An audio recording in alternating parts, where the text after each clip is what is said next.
Hello everyone, welcome back to my channel. So today I have my usual for you guys. I have an MUA, pro MUA, reacts to makeup, whatever it is. So I decided today to kind of just concentrate on one influencer. A while back I did a video and it was called you don't need stuff you don't need, something like that, products you don't need, I can't remember. In that video I mentioned a certain product and some of you were kind of a little bit like actually, and you all had your own kind of opinions on it. So that kind of gave me the inspiration to concentrate on this influencer today. So today I want to talk about or watch videos from Nikita Dragun. I'll be honest with you guys, you know how I am with celebrities or influencers, I'm clueless. Makeup is my job in real life. So when I finish work, I don't sit and really watch beauty videos. I use YouTube for other things. Like I'll watch like top 5 ghosts captured on camera. Before we get into that today, if you're like, who is this boy? Why is he telling us how to do makeup? And why is his eyebrow weird? It's a scar. My name is Robert. I'm a professional makeup artist here on YouTube and also in real life. I've been doing it for years and years and years and years. Too many years, too long, but I love it. So, and it is my goal here on YouTube to help you become a pro yourself. And sometimes that means separating what we see online from how that actually works in real life. So if that sounds like something you are interested in, then please consider subscribing to my channel. I know some of you are absolutely outraged by the fact that a man is telling you about makeup. First of all, there's a whole issue. And I know some of you are outraged that I'm sitting here saying that there are rules to makeup. That's absolutely not what I'm saying. You can absolutely do your makeup however you want. There are no rules to being creative and there are no rules to being an individual. However, there are people out there that want to learn the theory of makeup and how they can use that in everyday life to better their own makeup. And that is the main person who this video is for. So if you are offended by people telling you their kind of tips on makeup, then I would not watch this video. All right, so let's do it. We'll start with full coverage, holiday makeup, get ready with me. Okay, we're gonna start off with my bare face. This is clearly how I came out of the womb. We gotta show all of our weird aunts and weird cousins that we're better than them. So we're just gonna be putting on a very natural light beat. I'm gonna be starting with my eyes, and I've been loving doing this trick that I learned, by the way, from Makeup by Mario. He's a genius when it comes to makeup, and this is the NARS Medium Dark 2.5. And what he does is he applies a really dark and warm concealer onto the eyelid to prime it for the warm tone colors. If you are doing a warm tone color or just like a more warmer crease or just like, you know, a natural warm smoky eye, it kind of gets everything started for the look. So I just run this along my eyelid.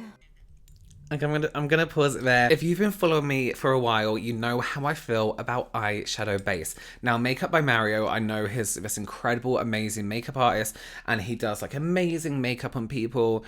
That's absolutely fine. And I know, you know, sometimes people don't use an eye base, they use concealer. This is why I use an eyeshadow primer, and I'm not saying you guys are wrong. Remember that, I'm not saying you're wrong, I'm just saying this is my theory. Eyelids are very oily. I've said this so many times, you guys must be so bored of this, but eyelids are super, super oily. You get creases, you know, on your lids. That's how makeup breaks down. You get those lines. Sometimes even when you apply a base, you get a line and you have to go back in and pat it back down again. Here's why. Your eyelids produce so much oil. Oil breaks down makeup. We know that. We have oil makeup removers. We use oil to take off our makeup as a pre-cleanse. It breaks down on our nose. The oil that comes through our skin makes our makeup all curdle and cakey. So to stop that oil from coming through, I know a lot of people use powder. Then they're like, that powder stops the oil from breaking down my powder eyeshadow. But that's 2 powders. So technically, you're just going straight on with eyeshadow, or you're just going straight on with a face powder. That doesn't magically stop oil from coming through. However, I know that does work for some people. I don't like to risk it. I like to lay down an eyeshadow primer. And by a primer, I mean something that has a waxy texture because it blocks oil from coming through. The reason I don't like to use concealer is because concealers are made for under the eye and the rest of the face, and they have to contain some kind of moisturizer or hydration to be able to kind of almost grip to the skin and adhere to the skin. Adhere. So by putting them on the eyelid, you are adding extra moisture. Now, if you go on top with like, say, a cream eyeshadow, that's fine because they kind of set like a clay, like, or, you know, like this really waxy texture. For me, an eyeshadow primer is a even coat, if that makes sense. And also it blocks that oil, completely blocks that oil. It's a barrier between your eyelid and the eyeshadow. If somebody paid me to do their wedding or to do a job where their makeup had to last all day, I would never ever rely on a concealer on the lid. Just because you don't know what someone's eyelids are like. You never know what someone's eyelids are like. By guessing that a concealer is going to work for everyone, you're actually kind of like inviting your makeup to be ruined. But again, you know your eyelids, it doesn't work for people, it does. And there are some primers out there, let me just say, that are just glorified concealers. We're adding the red because we want to leave him on red like I did with my man last night. We're just gonna apply this on the lid, really warming things up. And what I'm generally going for is just a really, really warm base because we're gonna add some purple on top, and I think that it's gonna look amazing with the red. I swear, it's almost like I know what I'm doing. Okay, so that's orange. Anyway, so the way she's holding the brush, let me grab a brush. Grab my manky old thingy brush. So it might just be the nails, but the way she's holding it, I mean, you want to hold a brush like this, really delicate, especially when you're blending and you want a soft blend. You almost hold it right at the end and you buff outwards like this. I can't even. Is she holding it like this? No, wait. Like this? Like this? Like this? Like this? Just that hard grip, you're going to get a really hard blend initially. I can't even do it. Ugh, it makes me feel really lit. And to me, those colours kind of look a little bit muddy, which is fine. It's a warm eye. I can still see that concealer underneath, and I don't like that technique. Anyway, let's go. As you all know, I always color correct with my LA Girl Pro concealers, and this is the orange one, but lately, I squirted it in my mouth. That was not good. Anyways, as I suffer a slow death, I prime my skin by doing some color correcting as well as primer. And this orange corrector is really great for canceling out all the orange I have around my mouth. And I'll probably just get my beauty blender and go in like so. And this is just really canceling anything out before we get into the foundation so that it doesn't stick through the foundation. And you do all that hard work and then you have your 5 o'clock shadow still, and that's not really cute. And also you can take this, of course, under the eyes, just if you have any dark areas. I tend to get really dark around the mouth and the jaw.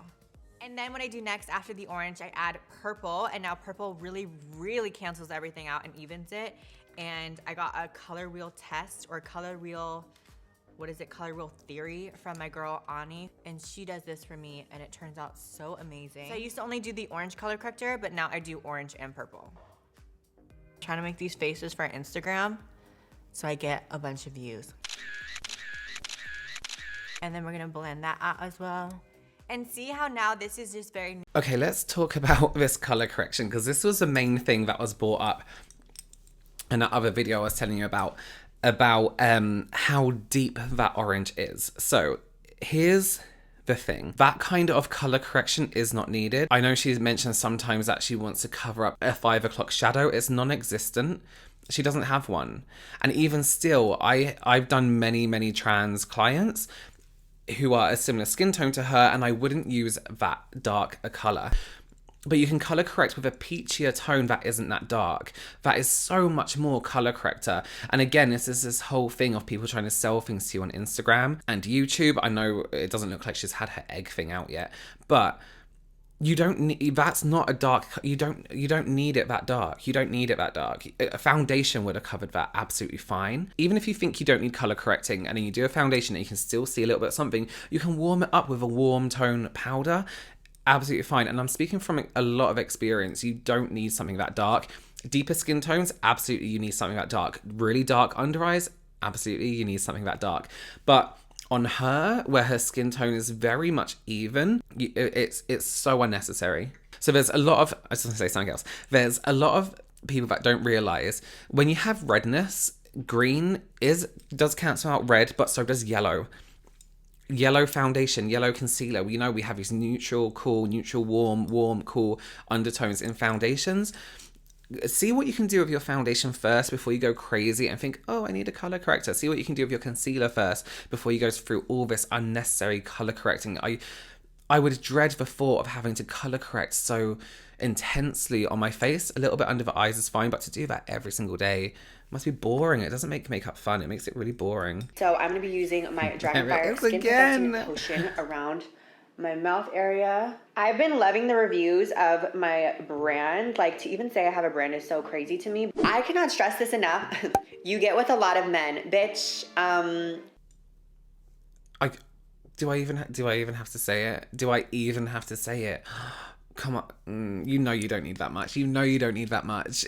That's ridiculous. Bitch, but you're also super nice. I will say that this is an accurate assumption. I think a lot of people might assume that I'm not a nice person, but I think, you know, I might have a hard exterior when I'm looking, okay, not like this. Not like this, when I'm not looking like. Okay, so straight up, we're not going in with that purple color corrector because it's unnecessary. I mean, I've always had like a list in terms of like things I've wanted, and I've talked about this before, but I don't know, like lately I've just been, I think I kind of got out of the habit of getting surgeries. Like for a while, I was literally getting surgeries like every 3 months, maybe even faster sometimes, and I just kind of got addicted, and I was like, okay, what's next? What's next? What's next? But when I kind of like checked everything off of my list, I then just started just doing things just to do things. For some reason, lately I've just been so, not that I don't care, but I'm just so happy with myself, and I found like a self-love in some ways, not only for myself without makeup, without glam, without all the craziness, but it took a really long time, I'm not gonna lie. And okay, I just want to say something. So you guys know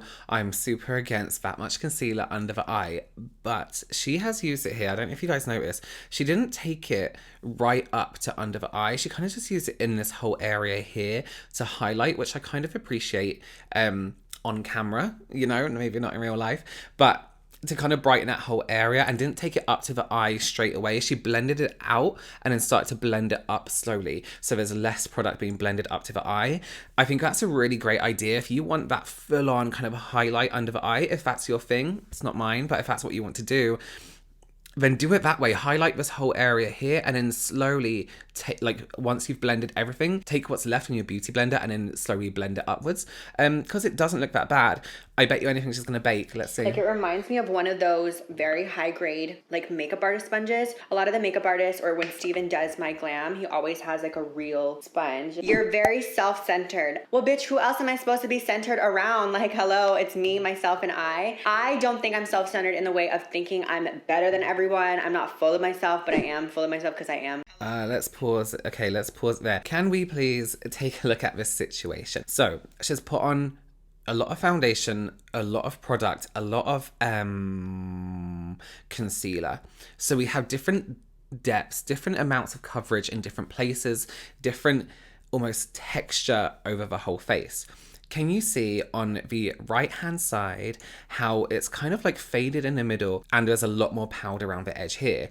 That's the bit where it's faded in the middle is where she's applied her concealer. So that concealer is now congealing with the powder, I guess baking or whatever. But it's going to be, in real life, such a vast difference in texture, because now that concealer has turned to, it's almost like when you mix powder with a cream, you get a like a clay, and you get this really dried out kind of texture, which actually looks really good on camera, but not so much in real life. This is why I don't like baking in real life.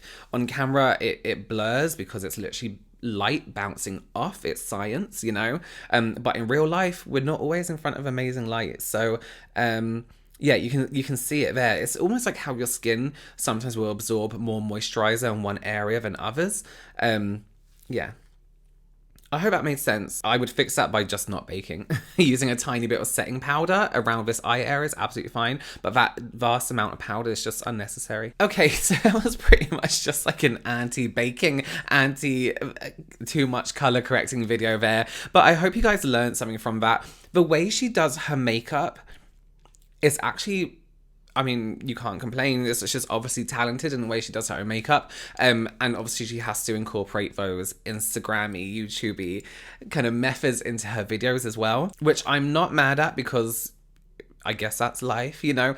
But what I do get slightly frustrated at is the amount of people that take that kind of advice literally and take it into real life. It's not, what's the word? It's not good. It doesn't look nice. It doesn't look, I don't know, maybe at nighttime, maybe if you know you're going to be in dark restaurants and clubs, it might look really, really nice. But I mean, I've seen people in real life that bake and all this stuff and color correct and the green is showing through and they've got crust under here and, you know, it's too light everywhere and they look ashy. It's just, I think my advice to everyone would be to take what you see online in terms of makeup with a pinch of salt. Not even a pinch, like a tweezer pinch of salt, because it's just, you get what I'm saying. Anyway, I love to hear your guys' opinion in the comments below. So let me know what you thought about her makeup techniques, my critique. Obviously, like I said, I know there's things that may work for you and stuff like that. Anyway, guys, thank you so much for joining me again for one of my MUA Reacts videos. Don't forget to like and subscribe and give this video a huge thumbs up for me, and I will see you very soon. Bye.